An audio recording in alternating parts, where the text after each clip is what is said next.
ഒരു സ്നാക്ക് തയ്യാറാക്കാം. റവ വടയാണ് ഉണ്ടാക്കുന്നത്. റവ വട എന്ന് പറയുമ്പോൾ നമ്മൾ സാധാരണ ഉഴുന്നുവട ഉണ്ടാക്കുന്നതൊക്കെ വെച്ച് നോക്കുമ്പോൾ വളരെ എളുപ്പമാണ്. കാരണം എന്താണെന്ന് വെച്ചാൽ ഉഴുന്നുവട ഉണ്ടാക്കുമ്പോൾ നമ്മൾ ഉഴുന്നരച്ചെടുക്കുന്ന സമയത്ത് വെള്ളം കൂടി പോയി കഴിഞ്ഞിട്ടുണ്ടെങ്കിൽ പിന്നെ അത് ഷേപ്പ് ചെയ്തെടുക്കാനൊക്കെ ബുദ്ധിമുട്ടായിരിക്കും. പക്ഷെ റവ വട ഉണ്ടാക്കുമ്പോൾ എന്ന് പറയുന്നത് കുറച്ച് വെള്ളം കൂടിപ്പോയാൽ തന്നെയും വെള്ളമല്ല കേട്ടോ, നമ്മൾ ഇതിലേക്ക് തൈരാണ് ചേർത്ത് കൊടുക്കുന്നത്. അപ്പൊ തൈര് കൂടിപ്പോയാൽ തന്നെ നമുക്ക് ഇതിലേക്ക് കുറച്ച് റവ ചേർത്തിട്ട് അഡ്ജസ്റ്റ് ചെയ്ത് കൊടുക്കാം അതിന്റെ കൺസിസ്റ്റൻസി. പിന്നെ ഞാനിത് ആദ്യം തയ്യാറാക്കിയെടുത്ത സമയത്ത് ബേക്കിംഗ് സോഡ ചേർക്കാതെയാണ് കാണിച്ചിരിക്കുന്നത്. പിന്നെ അവസാന ഭാഗത്തിൽ ഞാൻ ബേക്കിംഗ് സോഡ ചേർത്ത് കാണിക്കുന്നുണ്ട് കേട്ടോ. അപ്പൊ ഈ ഒരു അളവിന് വേണ്ടിയിട്ട് 1/4 ടീസ്പൂൺ ബേക്കിംഗ് സോഡ ചേർത്തിട്ട് തന്നെ നിങ്ങൾ തയ്യാറാക്കിയെടുക്കുക. ബേക്കിംഗ് സോഡ ചേർത്തിട്ട് തയ്യാറാക്കിയെടുക്കുമ്പോൾ നല്ലൊരു ടെക്സ്ചർ വരും, അതായത് ഉൾഭാഗം നല്ല സോഫ്റ്റ് ആയിട്ട് തന്നെ വരും. അപ്പൊ നമുക്ക് ഇങ്ങനെയാണ് നല്ല ടേസ്റ്റി ആയിട്ട് തന്നെ തയ്യാറാക്കണമെന്ന് നോക്കാം. അതിനു മുമ്പ് നിങ്ങൾ ആദ്യമായിട്ടാണ് എന്റെ ചാനൽ കാണുന്നതെങ്കിൽ ഒന്ന് സബ്സ്ക്രൈബ് ചെയ്തോളാം കേട്ടോ. സബ്സ്ക്രൈബ് ചെയ്യുമ്പോൾ സബ്സ്ക്രൈബ് ബട്ടന്റെ തൊട്ടടുത്തൊരു ബെല്ലൈക്കണും കൂടി കാണാം. അപ്പോൾ അതൊന്ന് എനേബിൾ ചെയ്യാം. അപ്പോഴാണ് ഞാൻ ഇനി അപ്ലോഡ് ചെയ്യാൻ പോണ വീഡിയോസിന്റെ നോട്ടിഫിക്കേഷൻസ് ഒക്കെ നിങ്ങൾക്ക് കിട്ടുള്ളൂ കേട്ടോ. അപ്പൊ നമുക്ക് തുടങ്ങിയാലോ. ഞാനിവിടെ 1 കപ്പ് റവയാണ് കേട്ടോ എടുത്തിരിക്കുന്നത്. റവ എടുക്കുമ്പോൾ നിങ്ങൾക്ക് വറുത്ത റവ വേണമെങ്കിൽ ഉപയോഗിക്കാം, അല്ലാന്നുണ്ടെങ്കിൽ വറുക്കാത്ത റവ ആയാലും മതി കേട്ടോ. കണ്ടില്ലേ, ഇതുപോലെയുള്ള റവയാണ് കേട്ടോ ഞാൻ ഉപയോഗിച്ചിരിക്കുന്നത്. ഒരുപാട് വലിയ തരികളുമല്ല, എന്നാൽ ഒരുപാട് ചെറിയ തരികളുമല്ല. അതിപ്പോൾ ഏത് ടൈപ്പ് റവയാണെങ്കിലും കുഴപ്പമൊന്നുമില്ല. സാധാരണ നമ്മൾ ഉപ്പുമാവൊക്കെ ഉണ്ടാക്കാൻ വേണ്ടിയിട്ട് ഉപയോഗിക്കണ റവയില്ലേ അത്. ഇനി നമുക്ക് ഇതിലേക്ക് ഒഴിച്ചു കൊടുക്കേണ്ടത് തൈരാണ് കേട്ടോ. ഞാനിപ്പോൾ പുളിയില്ലാത്ത തൈര്, അതായത് ചെറിയൊരു പുളിയോട് കൂടിയ തൈര്, 1/4 കപ്പ് തൈരാണ് എടുത്തിരിക്കുന്നത്. റവ എടുത്തത് ഞാൻ 250 ml കപ്പിൽ. അപ്പോൾ ആ സെയിം കപ്പിൽ തന്നെ 1/4 കപ്പ് തൈരാണ് കേട്ടോ ഉപയോഗിക്കുന്നത്. ഇനി തൈരും റവയും കൂടി നമുക്ക് ഇതുപോലെ നന്നായിട്ടൊന്ന് മിക്സ് ചെയ്തെടുക്കാം. ഈ ഒരു രീതിയിൽ നന്നായിട്ട് തന്നെ നമുക്ക് കട്ടകളൊന്നും ഇല്ലാതെ ഇതുപോലെ ഒന്ന് മിക്സ് ചെയ്ത് കൊടുക്കാം കേട്ടോ. ഇതിലേക്ക് നമുക്ക് ആവശ്യത്തിന് ഉപ്പും കൂടി ഇട്ട് കൊടുക്കാം.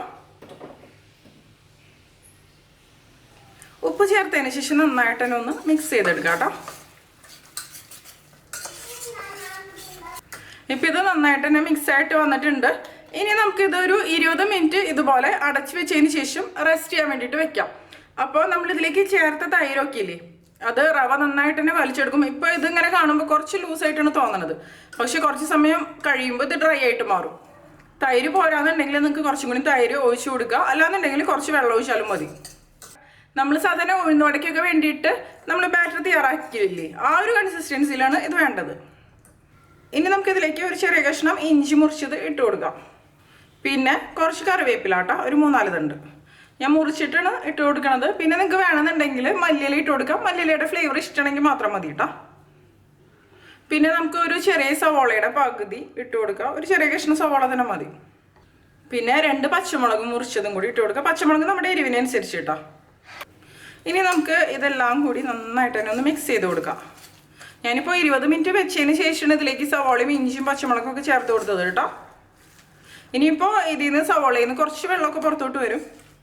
അപ്പോൾ എങ്ങാനും നമ്മളിത് മിക്സ് ചെയ്യണ സമയത്ത് വെള്ളം കൂടിപ്പോയി കഴിഞ്ഞിട്ടുണ്ടെങ്കിൽ നമുക്കിതിലേക്ക് കുറച്ചും കൂടി റവ ചേർത്ത് കൊടുത്താൽ മതി. അത് കറക്റ്റായിട്ട് വരും. അപ്പോൾ ഇനി നമുക്ക് ഇതെല്ലാം കൂടി ഇതുപോലെ വിസ്ക് വെച്ച് അല്ലെങ്കിൽ ഒരു ഫോർക്ക് വെച്ചിട്ടോ ഇതുപോലെ നന്നായിട്ടൊന്ന് മിക്സ് ചെയ്ത് കൊടുക്കാം.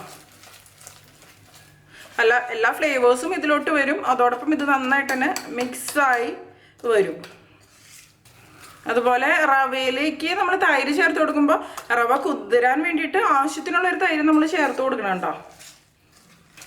നമ്മൾ വിസ്ക് വെച്ച് ഇതുപോലെ ഒന്ന് മിക്സ് ചെയ്ത് കൊടുക്കുമ്പോൾ നന്നായിട്ട് തന്നെ സോഫ്റ്റ് ആയിട്ട് വരും. ഇത് എൻ്റെ ഉഴുന്നുവടയുടെ വീഡിയോ കണ്ടിട്ടുള്ളവർക്ക് അറിയാൻ പറ്റും. പിന്നെ നിങ്ങൾക്ക് വേണമെന്നുണ്ടെങ്കിൽ കുരുമുളക് ഒന്ന് ക്രഷ് ചെയ്തിട്ട് ഇതിലേക്ക് ചേർത്ത് കൊടുക്കാം കേട്ടോ. നല്ലൊരു ഫ്ലേവർ വരുന്നുണ്ട് ഇത് മിക്സ് ചെയ്തെടുക്കുമ്പോൾ, തൈരിൻ്റെയും പച്ചമുളകിൻ്റെയും ഇഞ്ചിയുടെയും കറിവേപ്പിലയുടെയും ഒക്കെ. ഇപ്പം കണ്ടില്ലേ, ഇത് നല്ല ഫ്ലഫി ആയിട്ട് തന്നെ വന്നിട്ടുണ്ട്. ഒരുപാട് അങ്ങോട്ട് ഹാർഡായിട്ടുള്ളൊരു ബാറ്റർ അല്ല കേട്ടോ നമുക്ക് വേണ്ടത്. ഈ ഒരു രീതിയിൽ കുറച്ചൊരു ലൂസായിരിക്കണം. ഉഴുന്നുവടയ്ക്കൊക്കെ വേണ്ടിയിട്ട് നമ്മൾ ഉപയോഗിക്കണ ആ ഒരു രീതിയിൽ കേട്ടോ. ഇനി നമുക്ക് ഇത് എങ്ങനെയാണ് ഷേപ്പ് ചെയ്തെടുക്കാമെന്ന് നോക്കാം. ഞാനൊരു പാത്രത്തിൽ കുറച്ച് വെള്ളം എടുത്തിട്ടുണ്ട് കേട്ടോ. ആദ്യം നമ്മുടെ കൈയുടെ ഉൾഭാഗം ഒന്ന് ഇതുപോലെ ഒന്ന് നനച്ചു കൊടുക്കുക. ഒട്ടിപ്പിടിക്കാതിരിക്കാൻ വേണ്ടിയിട്ടാണ് കേട്ടോ. ഇത് എടുക്കണ കൈയും നനച്ചു കൊടുക്കുക. അതിനുശേഷം നമുക്ക് ഇതുപോലൊരു ഉരുളെടുക്കാം. നമുക്ക് എത്ര വലുപ്പത്തിലുള്ള റവ വട വേണമെന്ന് വെച്ചാൽ അതിനനുസരിച്ച് കേട്ടോ. എന്നിട്ട് ഇതുപോലെ ഒന്ന് ഉരുട്ടി കൊടുക്കാം.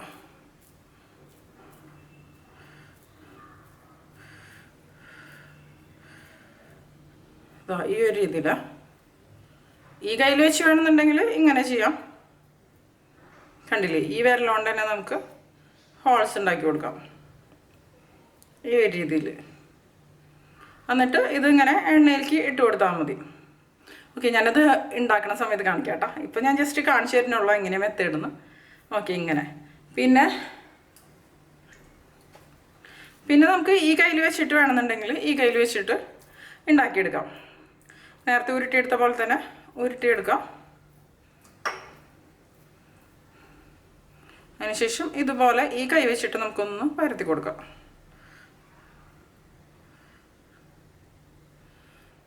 അതിനുശേഷം ഇതുപോലെ നമുക്ക് ഹോളാക്കി കൊടുക്കാം.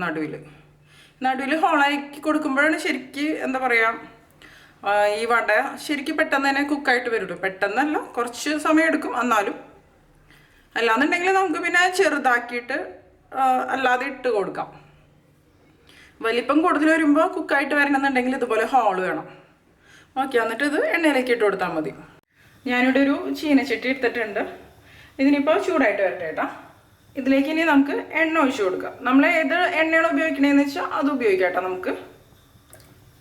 ഇനി എണ്ണ ചൂടായിട്ട് വരട്ടെ. നമ്മൾ നേരത്തെ ചെയ്ത രീതിയിൽ തന്നെ ആദ്യം കൈ നനച്ചെടുക്കാം. അതിനുശേഷം നമുക്ക് ഇതുപോലെ ഒന്ന് ഷേപ്പ് ചെയ്ത് കൊടുക്കാം.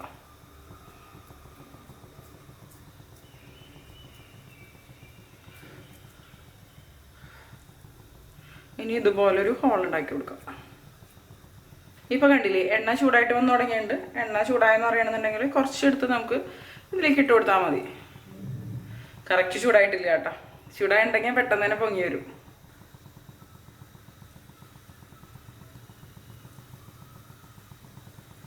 ഉപ്പൊക്കെ കറക്റ്റ് ചെയ്ത് കൊടുക്കാം കേട്ടോ. അതിനുശേഷം മാത്രം വടയുടെ ഷേപ്പിലാക്കി കൊടുക്കാം. ഇനി നമുക്ക് ഇത് എണ്ണയിലേക്ക് ഇട്ട് കൊടുക്കുക. ഇപ്പോൾ എണ്ണ കറക്റ്റായിട്ട് തിളച്ച് വന്നിട്ടുണ്ട് കേട്ടോ.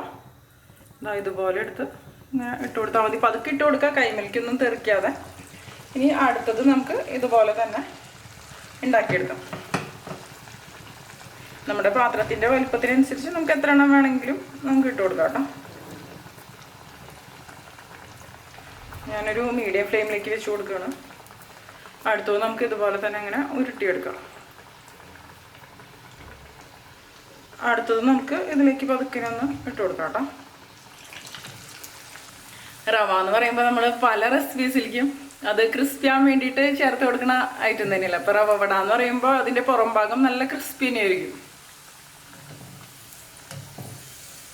നമുക്കിതൊന്ന് മറച്ചിട്ട് കൊടുക്കാം കേട്ടോ. കണ്ടില്ലേ, ഇത് നല്ലൊരു ഗോൾഡൻ ഷെയ്ഡ് വരണ വരെ നമുക്കിത് ഫ്രൈ ചെയ്തെടുക്കാം.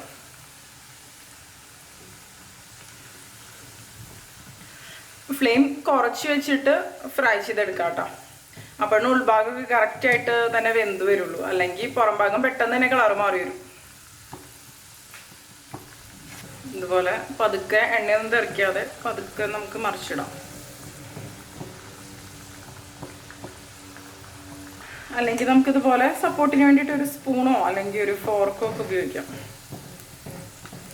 ഇപ്പോൾ കണ്ടില്ലേ, ഇതൊരു ലൈറ്റ് ഗോൾഡൻ ഷെയ്ഡായിട്ട് വന്നിട്ടുണ്ട്. ഇത് നമുക്ക് കോരി മാറ്റാം. മറ്റേത് അത്രയ്ക്ക് അങ്ങോട്ട് റെഡി ആയിട്ട് വന്നിട്ടില്ല. കണ്ടില്ലേ, നല്ല ക്രിസ്പി ആയിട്ട് തന്നെ വന്നിട്ടുണ്ട്. ഇതൊരു സ്ട്രെയിനറിലേക്ക് നമുക്ക് ഇട്ട് കൊടുക്കാം. അടുത്തത് നമുക്ക് തിരിച്ചു മറിച്ചിട്ടിട്ട് ഫ്രൈ ചെയ്തെടുക്കാം കേട്ടോ. കണ്ടില്ലേ, ഇപ്പോൾ ഇതിൻ്റെ കളറും ചേഞ്ച് ആയിട്ട് വന്ന് തുടങ്ങിയിട്ടുണ്ട്. ഇത് നമുക്ക് എടുത്ത് മാറ്റാം. ഇതിപ്പോൾ റെഡി ആയിട്ട് വന്നിട്ടുണ്ടോ. ഇനി നമുക്ക് അടുത്ത റവ വടയും ഇതുപോലെ തന്നെ ഉണ്ടാക്കിയെടുക്കാം കേട്ടോ. ഇത് നമുക്ക് ഇതിലേക്ക് ഇട്ട് കൊടുക്കാം കേട്ടോ.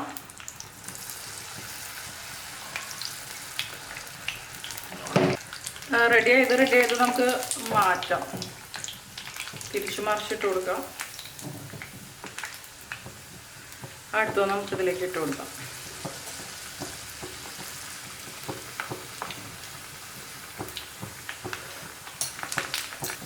ഇതിപ്പോൾ റെഡി ആയിട്ട് വന്നിട്ടുണ്ട്. ഇത് ഞാനിപ്പോൾ കോരി മാറ്റാം കേട്ടോ.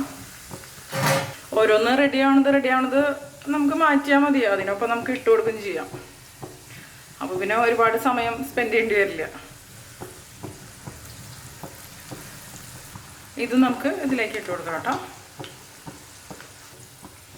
പിന്നെ ഞാനൊരു വേറൊരു കാര്യം പറയാൻ വിട്ടുപോയിട്ടാ. ഇതിലേക്ക് ഞാൻ ബേക്കിംഗ് സോഡ ചേർത്ത് കൊടുത്തിട്ടുണ്ട്. ഒരു 1/4 ടീസ്പൂൺ മതി കേട്ടോ. ബേക്കിംഗ് സോഡ ചേർത്ത് കൊടുക്കുമ്പോഴാണ് ഇത് നല്ല സോഫ്റ്റ് ആയിട്ട് വരിക. ഇപ്പോൾ ഞാൻ ആദ്യം ഉണ്ടാക്കിയത് ഞാൻ ബേക്കിംഗ് സോഡ ചേർത്ത് കൊടുത്തിട്ടുണ്ടായിരുന്നില്ല. പിന്നെ അവസാനം ഇപ്പോഴാണ് ഞാൻ ബേക്കിംഗ് സോഡ ചേർത്ത് കൊടുത്തത്. ഞാനത് നിങ്ങൾക്ക് ഡിഫറൻസ് കാണിച്ചു തരാൻ വേണ്ടിയിട്ടാണ് കേട്ടോ. ഇതിലേക്ക് ഇപ്പോൾ മൊത്തത്തിൽ നമുക്കൊരു 1/4 ടീസ്പൂൺ ബേക്കിംഗ് സോഡ മതി. ഇതിപ്പോൾ ബേക്കിംഗ് സോഡ ചേർത്തിട്ട് ഉണ്ടാക്കിയതാണ്. ഇത് പക്ഷെ ബേക്കിംഗ് സോഡ ഇല്ലാതെ ഉണ്ടാക്കിയെടുത്തതാണ്. കണ്ടില്ലേ, ഇത് നന്നായിട്ട് പൊങ്ങി വരുന്നുണ്ട്. അതാണ് അതിൻ്റെ ഡിഫറൻസ്. കാരണം ബേക്കിംഗ് സോഡ ചേർക്കുമ്പോൾ പലരും പറയും അത് ഹെൽത്തിന് നല്ലതല്ല. ശരിയാണ്, പക്ഷെ ചെറിയൊരളവിൽ മാത്രമല്ലേ നമ്മൾ ചേർക്കുന്നുള്ളൂ.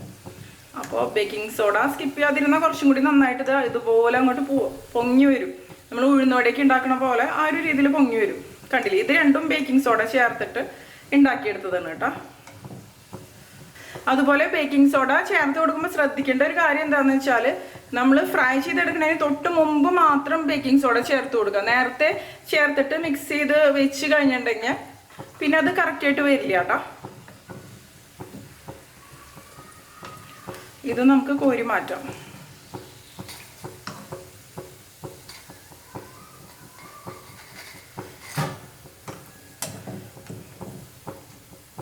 കണ്ടില്ലേ, ഇത് രണ്ടാണ് നമ്മുടെ ബേക്കിംഗ് സോഡ ചേർത്തിട്ട് ഉണ്ടാക്കിയത്.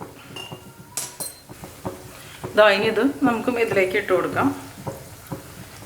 തിരിച്ചു മറിച്ചിട്ടിട്ട് തന്നെ നമുക്ക് ഫ്രൈ ചെയ്തെടുക്കാം. കണ്ടില്ലേ, ശരിക്കും വീർത്ത് വരുന്നുണ്ട് നമ്മൾ ബേക്കിംഗ് സോഡ ചേർക്കുമ്പോൾ. അതുപോലെ ഉൾഭാഗം കുറച്ചും കൂടി സോഫ്റ്റ് ആയിരിക്കും നമ്മൾ ബേക്കിംഗ് സോഡ ചേർത്തിട്ട് ഉണ്ടാക്കണതും. അപ്പോൾ ഞാൻ പറയുകയാണെന്നുണ്ടെങ്കിൽ ബേക്കിംഗ് സോഡ ചേർത്തിട്ട് തയ്യാറാക്കാതായിരിക്കും നല്ലത്. ഇതിപ്പോൾ റെഡി ആയിട്ടുണ്ട്. ഇത് നമുക്ക് കോരി മാറ്റാം. ഇപ്പോൾ നമ്മുടെ അവസാനത്തെ റവ വടയും റെഡി ആയിട്ട് വന്നിട്ടുണ്ട്. ഇത് നമുക്ക് കോരി മാറ്റാം കേട്ടോ. ഫ്ലെയിം ഓഫ് ചെയ്ത് കൊടുക്കാം. കണ്ടില്ലേ, നമ്മുടെ റവ വട നല്ല അടിപൊളിയായിട്ട് തന്നെ റെഡി ആയിട്ടുണ്ട്.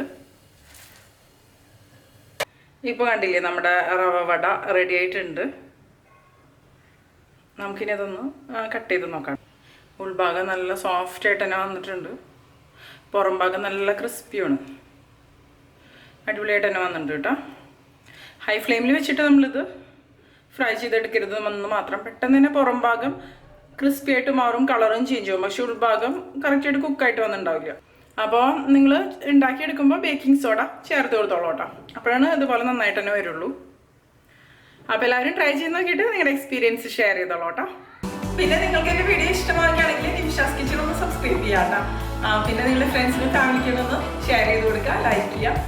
അപ്പോൾ മറ്റൊരു അടിപൊളി റെസിപ്പി